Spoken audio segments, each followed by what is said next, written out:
Muchas gracias, doctor Aguiña. Voy a invitar al académico doctor Jorge Bayón para que presente al próximo disertante, el doctor Edgar Vera.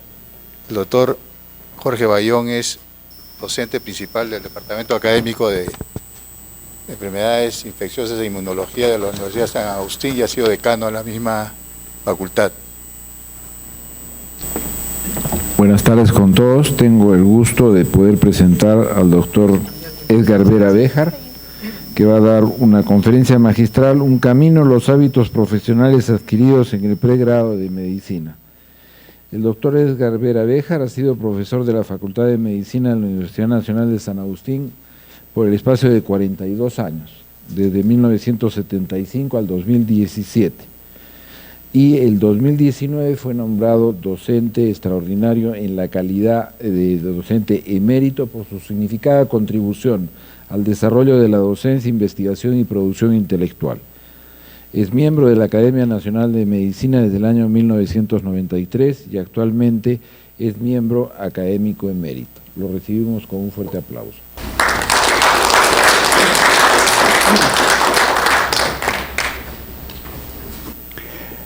Muy buenas tardes, queridos amigos. Tengo la suerte que están presentes 3 decanos de Facultades de Medicina de Arequipa. El doctor Jorge Bayón, actual decano de la Facultad de Medicina de la Universidad San Agustín. El doctor Alejandro Miranda Pinto, que es decano de la Facultad de Medicina de la Universidad Católica Santa María de Arequipa. Y el doctor Pedro Emilio Alcázar, decano de la Facultad de Medicina de la Católica San Pablo. La competencia clínica en nuestro país y en todo el mundo se trata de enseñarla, educarla actualmente en 2 modalidades. Al pie de la,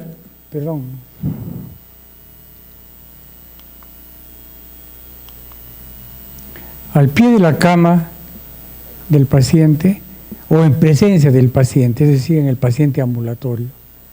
Y ambas modalidades en las más diversas formas. No olvidemos que al hablar de competencia clínica agrupa un número grande de competencias generales y innumerables competencias específicas. Es un asunto complejo. Vamos a ver rápidamente cuál es el camino propuesto, cuál es el marco teórico sobre el que se fundamenta el marco conceptual y una descripción detallada de cómo recorrer este camino. ¿Cuál es el camino que proponemos o defendemos? Un camino que se ha utilizado y se utiliza en el Hospital General Honorio Delgado de Arequipa y la Facultad de Medicina de San Agustín. Es un camino que permite 2 cosas. Primero,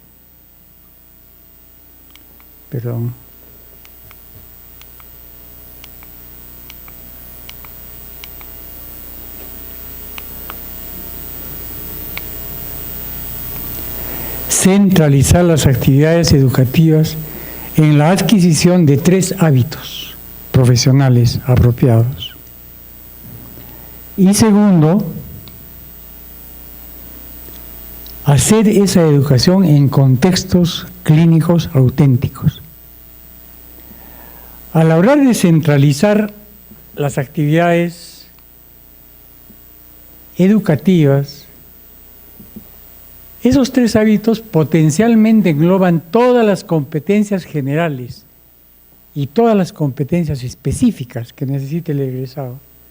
Si, por ejemplo, aplicamos el perfil peruano del médico egresado elaborado por el Ministerio de Salud del año 2020, todas sus competencias generales y específicas están cubiertas por esos 3 hábitos.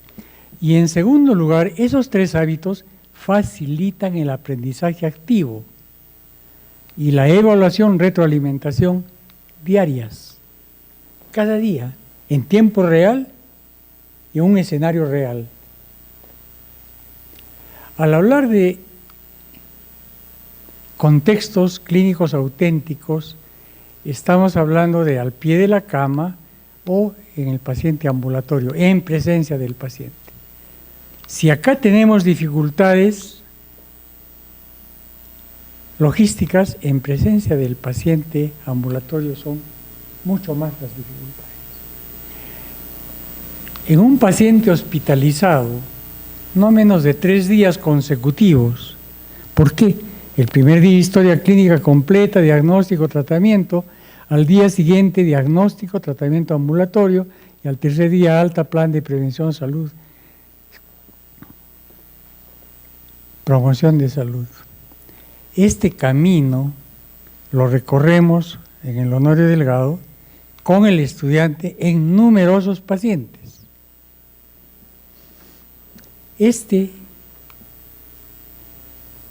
contexto clínico auténtico pueden ser institutos, hospitales, centros de salud del segundo nivel, clínicas privadas o centros de salud del primer nivel de atención, nivel 1-4, que tienen internamiento, que tienen servicios básicos de laboratorio, de radiografía.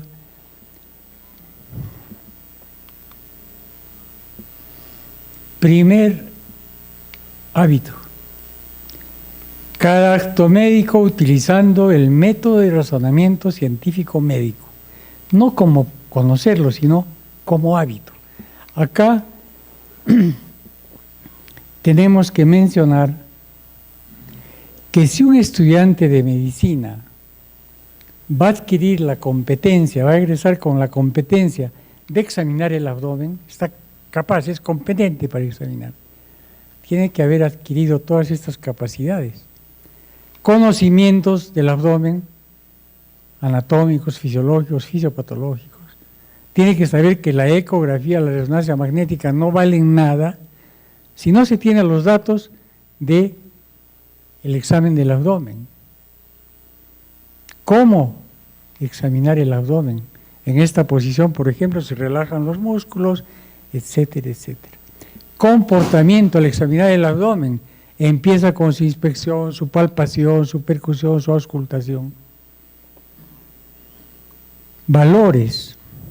Al hacer eso, respeto e integridad a la persona, etcétera, etcétera. Después de todo eso, podría dar una opinión del abdomen de este paciente. La habilidad de combinar todas estas capacidades es lo que llamamos competencia. Esa sería que el estudiante va a egresar con competencia para examinar el abdomen. Pero, si no tiene en cuenta que esos hallazgos están en una persona, si no tiene en cuenta la entrevista, la anamnesis, qué molestias tiene el paciente, para nada le sirve todas estas capacidades, habilidades, destrezas para examinar el abdomen. Menos si no sabe el contexto, por ejemplo, psicológico en que ha aparecido. Esto es método científico en cada acto médico al examinar el abdomen cuando se presenta una persona con molestias del abdomen. No puede ni opinar el estudiante ni el médico, ya pues tendrás esto y en el ascensor recetar algo.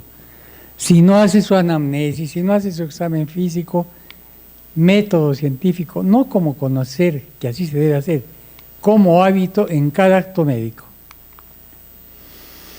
Me voy a permitir leer para ahorrar tiempo. Conocimiento en cada acto médico y razonamiento científico, no solo del problema médico involucrado, los aspectos ético-filosóficos de esos temas, incluidos determinantes sociales del fenómeno salud y enfermedad. El estudiante tiene que egresar, tenemos que enseñar que método de razonamiento científico significa un método ordenado, tiene pasos. Primero es analítico, se descompone en todas sus partes el problema. Supongamos una persona con diarrea aguda. Primero, ¿tiene realmente diarrea? ¿Qué dicen los libros? Aumento de frecuencia, disminución de consistencia. Ya, ha habido diarrea. Aguda, ¿qué significa aguda? Que se ha presentado pues por primera vez, que tiene pocos días de duración y que pasa rápido. No que es intenso, sino que es rápido.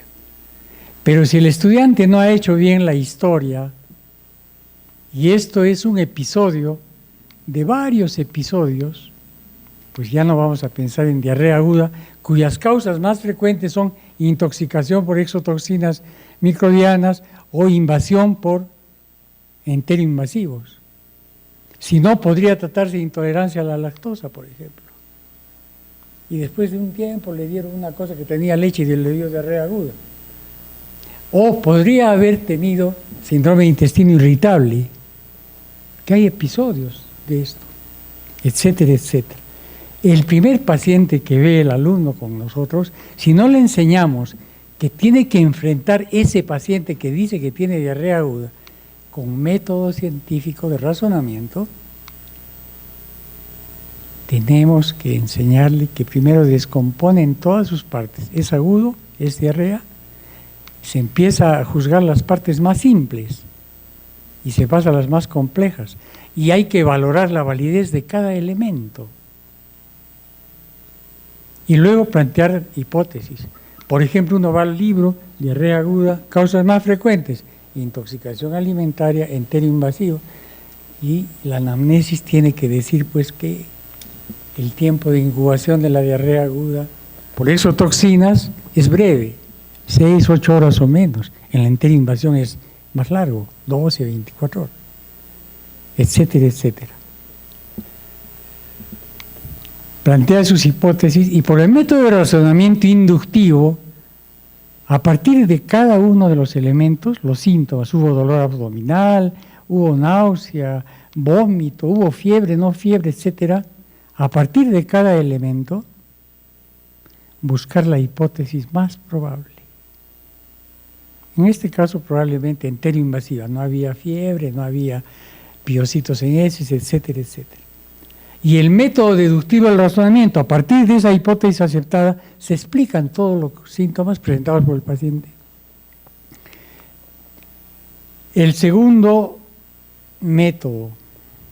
segundo hábito,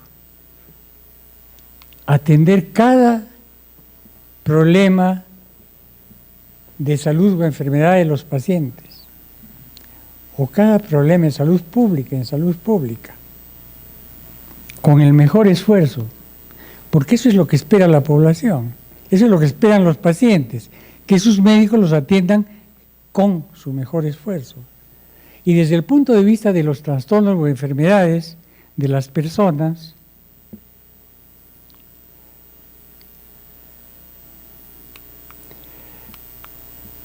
permítanme que utilicemos esta diapositiva. Una persona, subespecie negroide, caucasoide, mongoloide, y al centro una niña mestiza, que supongamos tiene su hermana gemela univitelina. Ambos han nacido con sus más de 20.000 genes exactamente idénticos. Funcionalmente y al presentar enfermedades y fisiopatológicamente, estas dos hermanas gemelas univitelinas son completamente diferentes. ¿Por qué?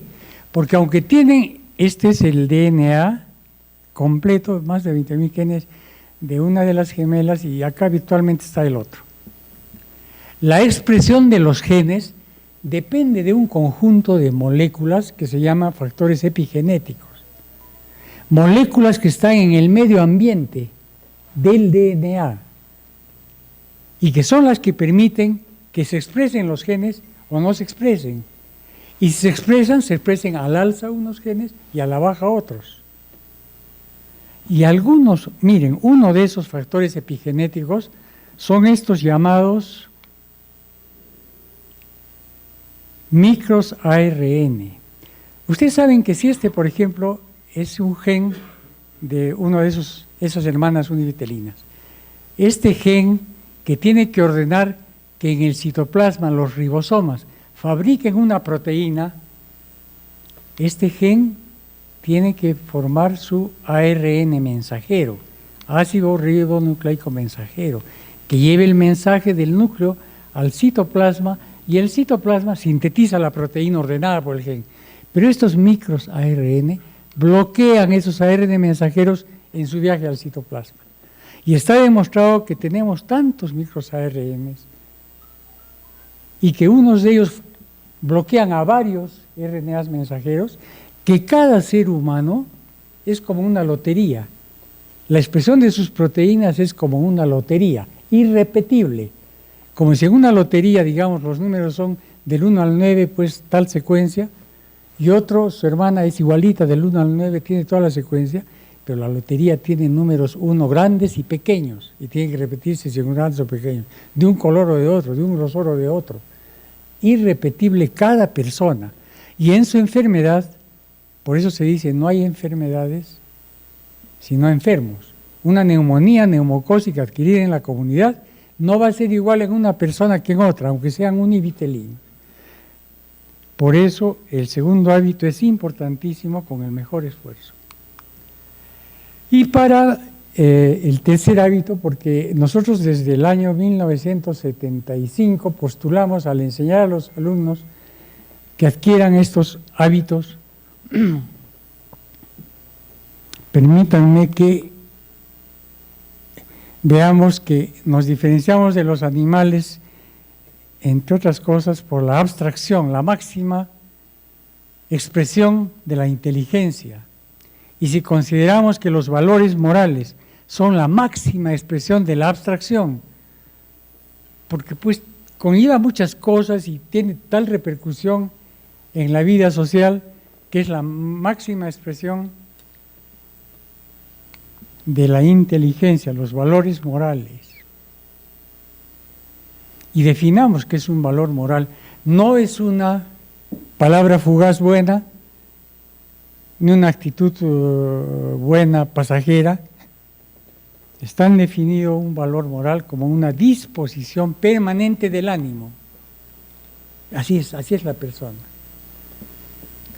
Para asumir responsabilidad en la realización personal y social de las llamadas virtudes, desde los tiempos de los filósofos griegos y romanos. ¿Qué cosa es una virtud? Está definido como una actitud, una disposición de una persona para vivir de acuerdo a determinados proyectos ideales, muy importantes para la humanidad. Por ejemplo, decir siempre la verdad. ¿Quién va a discutir que esto es un valor moral? Buscar el bien, buscar la justicia, que es la base de la paz, y la paz es la base de la felicidad en el hombre. ¿Quién va a discutir eso? Y desde luego,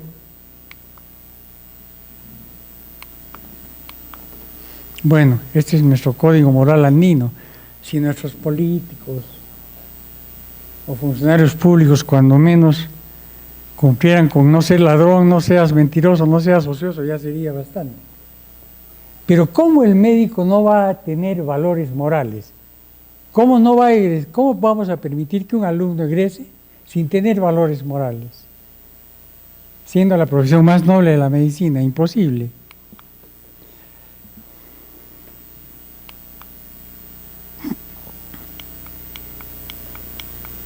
Perdón. Y no estamos hablando para el alumno egresado de valentía, de heroísmo, de generosidad. Estamos hablando no hacer el bien, no el mal, el juramento hipocrático. La literatura en educación médica en Europa y en Norteamérica actualmente está llena, sobre todo en los países escandinavos. Esto debiera caracterizar al médico. Ciencia, empatía. Empatía es un asunto de la mente. Entender lo que estará sintiendo el paciente, entenderlo. Compasión no de la mente, viene del corazón. A uno le nace cierta pena o cierta necesidad de apoyar emocionalmente a esa persona. Y el altruismo es algo así como que dicen que viene de la mano, es decir, el altruismo es la diligencia de una persona en participar en el bienestar ajeno, que puede ser una frase buena, puede ser un consejo, puede ser una medicina. Esto generalmente nosotros lo entendemos como empatía. ¿Cómo enseñar estos 3 hábitos? Ese es nuestro problema. No hay discusión, que tiene que ser ciencia más humanismo. Y al hablar de humanismo, estamos hablando evidentemente de las virtudes, de los valores morales. La competencia clínica, entonces, lo que tenemos que enseñar, y vamos a hablar luego cómo creemos que se puede enseñar rápidamente, esto es el aspecto científico, razonamiento. Lo que se llaman actividades profesionales confiables, encomendables, sin supervisión, competencias generales y específicas, razonamiento científico. Y esto, atributos no cognoscitivos y rasgos profesionales favorables observables de la literatura médica actual, está relacionado con los valores morales. Hábito de razonamiento científico en cada acto médico, en salud pública y salud privada de pacientes. Actitud de servicio en salud pública, en investigación, en docencia y atender pacientes. Ambas con el mejor esfuerzo. Eso es competencia clínica actualmente y es la base de la medicina centrada en la persona. El humanismo es la esencia de la medicina, valores, y la ciencia es el instrumento que utilizamos para eso. En nuestro país son impulsores bien conocidos el doctor Mesías, el doctor Perales, el doctor Agustiniza, el doctor Penny. Marco teórico. Miren ustedes, desde Flexner, 1910, con su informe, lo importantísimo de la ciencia, lo mismo que desde Osler, médico canadiense, falleció en 2019, ciencia, y todo esto es humanismo. Federación Europea, Profesionalismo Médico, 1999. Comisión Lancet, 2010. Todo eso es, debemos enseñar esto, ciencia y humanismo. El problema es cómo enseñar. Aquí está el razonamiento, atributos no cognoscitivos, valores morales, rasgos profesionales observables, por ejemplo, escucha con atención, respeta la integridad psicológica y social del paciente, honra sus compromisos, por ejemplo, llega a la hora, lenguaje apropiado con los familiares, traduce el lenguaje científico a la jerga de los médicos para que entienda el paciente. Todo eso es, pues, lo estrictamente no científico, y lo científico, la competencia clínica actual, con ciencia y con humanismo. Al hablar de humanismo es valores morales. ¿Por qué la propuesta que estamos tratando de que sobreviva, que no la olviden? Se ha aplicado en todo el mundo todos estos compromisos y intereses educativos, y actualmente el consejo es de los investigadores en educación médica seguir buscando cómo enseñar y cómo evaluar. Los datos actuales de nuestro país, ¿qué dicen? Insuficiente número de profesionales de la salud, no solo médicos. Y los pocos que están formados están mal formados y están peor distribuidos. La mitad de los médicos del Perú están en Lima, provincia. La mitad. Y hay zonas del país que no tienen. Bueno, descripción detallada de la propuesta. Los hábitos profesionales médicos apropiados deben ser el objetivo, la meta, no el objetivo, no, la meta de la educación médica. Quienes tienen que enseñar son profesores educadores de habilidades clínicas, a tiempo completo, por las razones que les voy a decir. Y eso que son profesores educadores de habilidades clínicas, solo pueden ser actualmente los internistas y los pediatras. Los pediatras tienen la dificultad que para enseñar a alumnos, examinar a un niño, se necesita el consentimiento informado o que estén presentes los papás.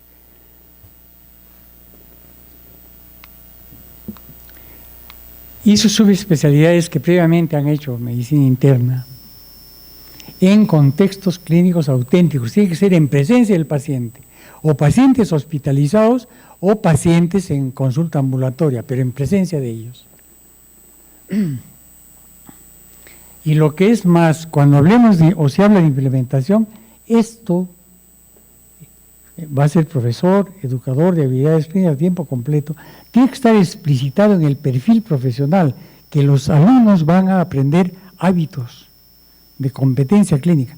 La competencia clínica nos sirve hasta para quienes se van a dedicar a salud pública. Los que dirigen hospitales, la población espera que lo hagan con conocimiento científico, con su mejor esfuerzo y con la intención de servir. Los que dedican a investigación y a docencia también.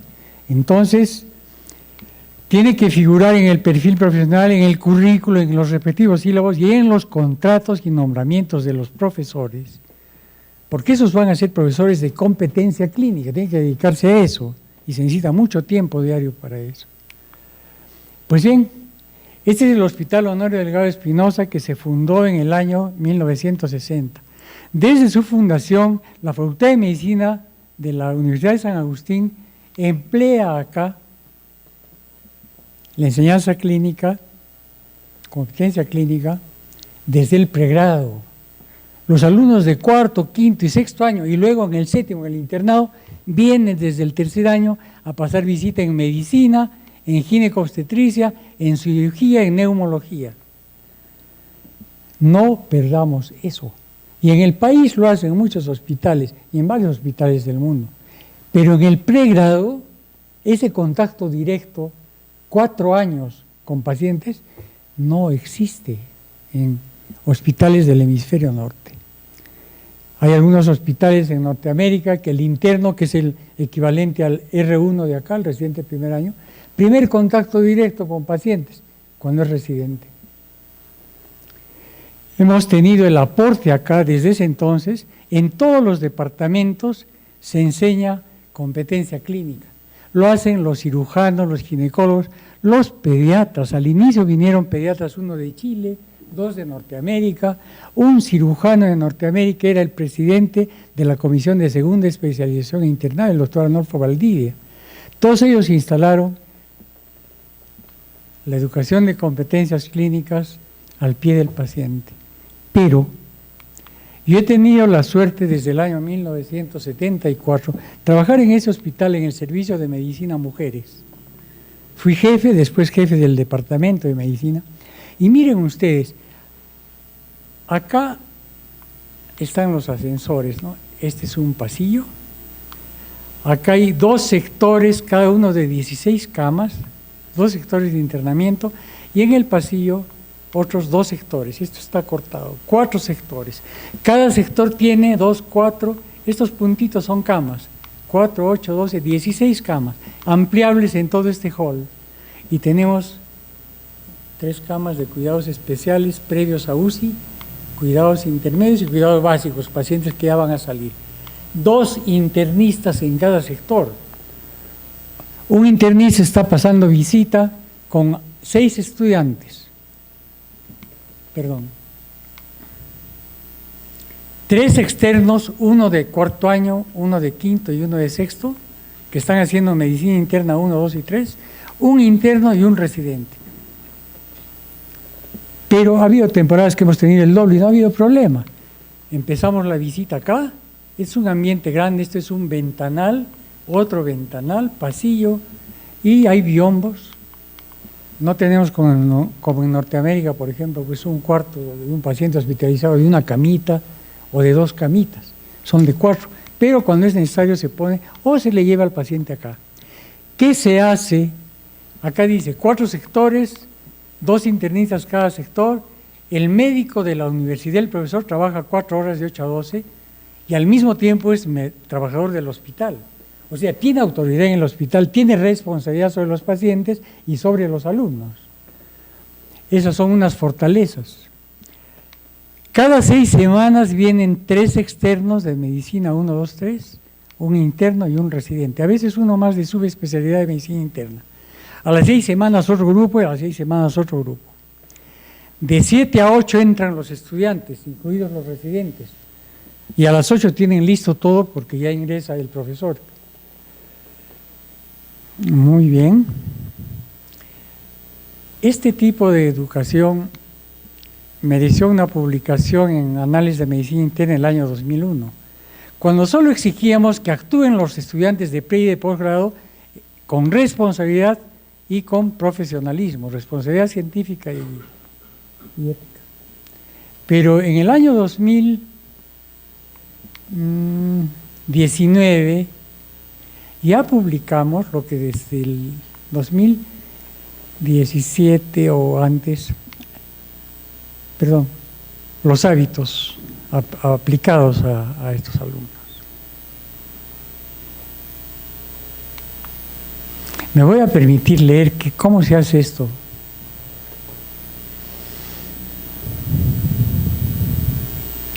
Siete de la mañana ingresan los alumnos de pre y posgrado, hacen la historia clínica. De 8 a 9, el profesor brinda atención,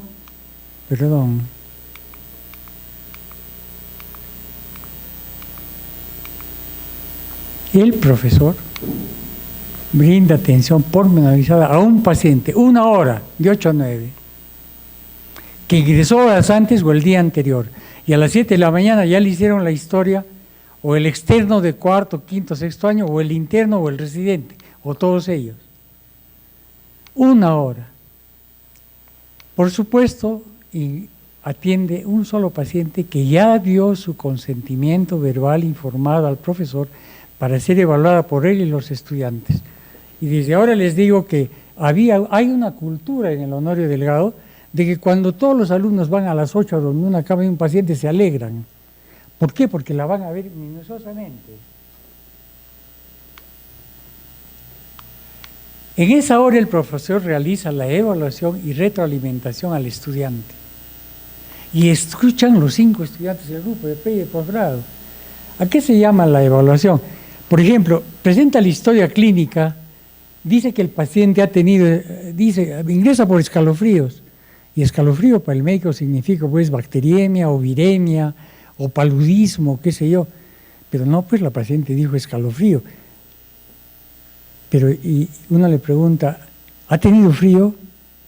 ¿Se ha puesto a temblar, le rechinan los dientes y al minuto siguiente roja, con sudor y fiebre? No, sentía frío, eso no es escalofrío. Eso lo evalúa en ese momento, de 7 a 8 el profesor, 1 hora con un paciente. La validez de cada elemento y la precisión semántica, las palabras que está empleando. Y todo lo demás, mire, en presencia de los 5 estudiantes del grupo, mientras el estudiante presenta la historia, el profesor va examinando al paciente, le hace algunas preguntas de la historia clínica, al lado del paciente explica a los estudiantes lo que conviene que escuche el paciente, evalúa hipótesis diagnósticas que plantean los alumnos, exámenes auxiliares más necesarios de acuerdo a su sensibilidad, a su especificidad, lo que ahora se llama el cociente de verosimilitud. ¿Cuál va a ser el tratamiento del día? Etcétera, etcétera.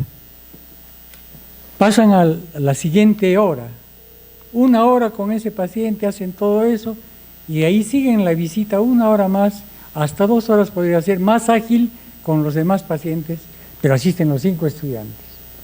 Y al día siguiente, si no hay ingreso, a las 8 el paciente, el profesor, ¿qué hará con los alumnos? ¿Cuáles son los diagnósticos ya más definitivos, probables o posibles? ¿Cuál es el tratamiento? Mañana le damos de alta cuál es el plan de prevención de enfermedades y de promoción de salud. Está demostrado que quienes llegan actualmente a 90, 100 años de edad es sobre todo porque han sabido prevenir enfermedades. El plan de prevención de enfermedades es sumamente importante.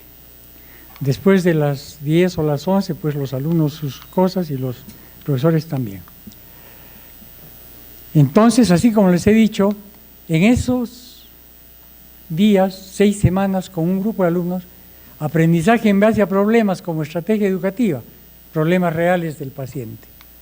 Evaluación, retroalimentación continuas, cada día en el momentito. Una palabra mal utilizada, ha habido hepatomegalia y no había hepatomegalia. En la revisión anamnéstica no detectó metrorragia y sí la hay, qué sé yo. Evaluación, retroalimentación, no solo al alumno que presenta, a los 5, continuas. Autoaprendizaje dirigido, pues como el aula invertido, uno le dice, bueno, a ver, para mañana lean tal cosa y les da incluso una referencia, fácil.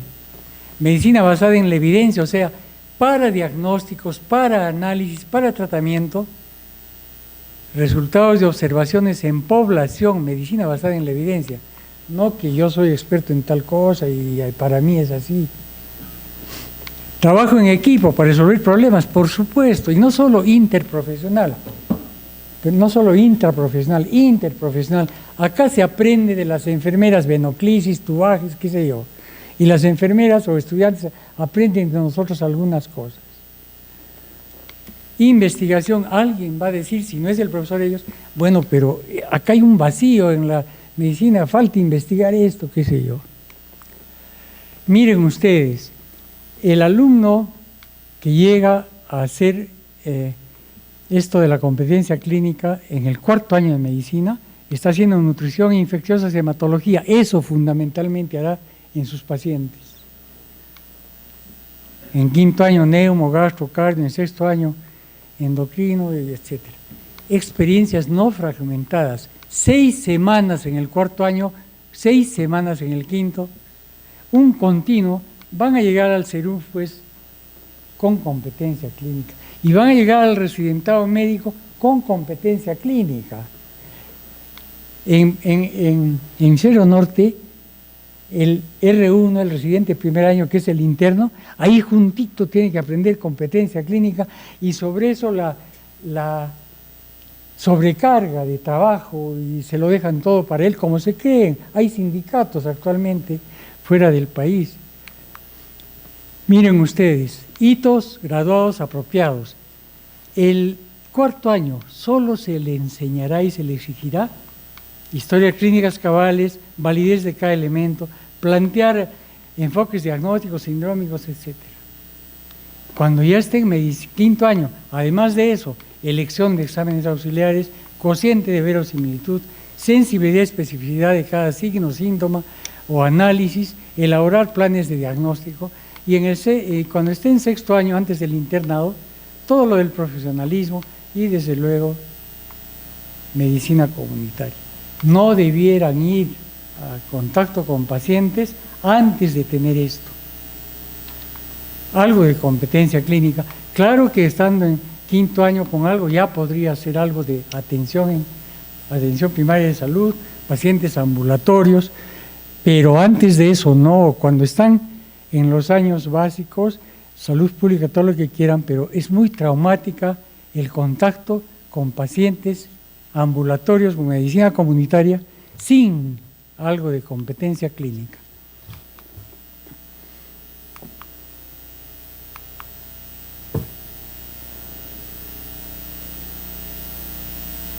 Todos estos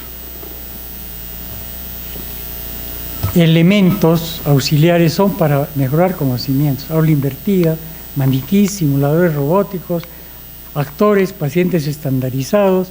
Miren, en el extranjero están recurriendo a clínicas móviles, para tener más contacto alumnos con pacientes y atender poblaciones. Ya no se aconseja pedir informes escritos personales por esto de la inteligencia artificial. Y traen maravillas. Mejor es improvisadamente hoy, a ver, escriban 15 minutos, algo, tratamiento de insuficiencia cardíaca aguda en la altura. A ver, ¿qué ponen? Ya estoy por terminar. Acá en la izquierda están indicadores de desempeño. ¿Cómo se puede evaluar fácilmente, por ejemplo, cada acto médico con el mejor esfuerzo? Honra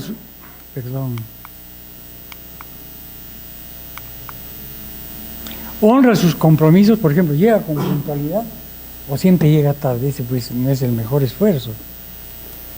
Acompaña a algunos pacientes a la ecografía o a la interconsulta con el urólogo para darle al urólogo datos y regresar en la mañanita con los resultados. O acompaña a una ecografía hoy día y mañana ya trae los resultados a la visita, así ya está todo calientito. Eso es, pues, indicadores de desempeño para evaluar diariamente. Facilita mucho evaluar los hábitos. Lo que necesitamos en Arequipa, por ejemplo,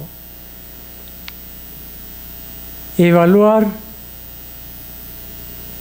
el próximo año 26 nuestros estudiantes de Clínica Médica 3 y dentro de unos 5 años volverlos a evaluar cuando hemos cambiado algo.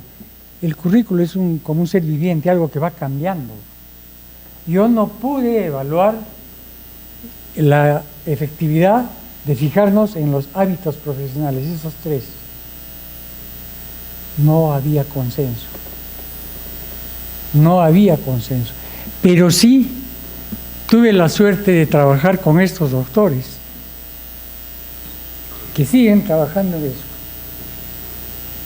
La doctora Burón, la doctora Mujica, Samayoa, Carlos Sotomayor, Miguel Alaiza, Eduardo Chávez, etcétera, etcétera. Miren ustedes.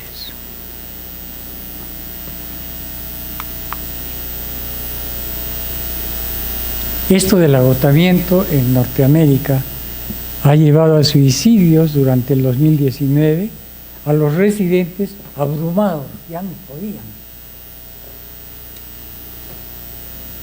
Ahora hay sindicatos de residentes, cada vez más. En Norteamérica y en Canadá están preparando residentes educadores, especialistas en educación médica, porque se necesita educar eso. Miren, Minnesota, estas son publicaciones del año 25, unidades móviles de educación y atención médica. El New England, en el mes de julio de este año, recomienda volver a la cabecera del paciente. Este es el primer artículo y van a ver 6 más. Acá termino. Si no nos fijamos en los hábitos de los egresados, se nos están graduando con hábitos de llegar tarde, olvidarse con frecuencia algo, pues algunos se olvida un día, no hay estetoscopio, no llevó el manual de diagnóstico y tratamiento, no llevó bajalenguas, qué sé yo. O frecuentes improvisaciones, o no participa o no se hace notar hábitos. Yo les agradezco mucho, me he demorado más de lo debido, muchas gracias.